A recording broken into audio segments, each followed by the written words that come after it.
আর কি বলবো তোমায়, বাজারে গিয়ে টুকাইয়ের সাথে দেখা হয়েছিল। ও তো আমার সাথে একটা চ্যালেঞ্জ করে বসলো। কি চ্যালেঞ্জ করেছে বলো তো দেখি, একটু শুনি।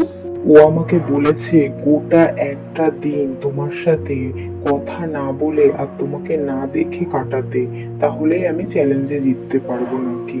এই সামান্য কথায় তুমি মন খারাপ করে বসে আছো? আমার তো শুনে হাসি পাচ্ছে। তোমার হাসি পাচ্ছে, এদিকে আমার কষ্টে বুকটা ফেটে যাচ্ছে, সেদিকে তোমার কোনো খেয়াল নেই। আরে তুমি এত কষ্ট পাচ্ছ কেন? মাত্র তো একদিনের ব্যাপার, কখন সকাল হবে আর কখন যে রাত হবে তুমি বুঝতেই পারবে না, দেখো।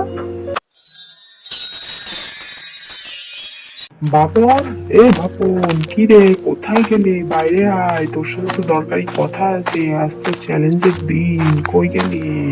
কি রে ভাই, এত সকাল সকাল আমাদের বাড়ি কি মনে করে? আরে তোর যে আজকে চ্যালেঞ্জ, সেটা তো মনে করাতে এলাম তোকে, না হলে তুই কখন গুলিয়ে খেয়ে নিবি। তো মনে আছে তো, সকাল থেকেই তাহলে শুরু হয়ে গেল। হ্যাঁ হ্যাঁ, আমার সব মনে আছে, তোকে অত মনে করাতে হবে না। এ আবার মনে করানোর মতন কোনো কথা নাকি?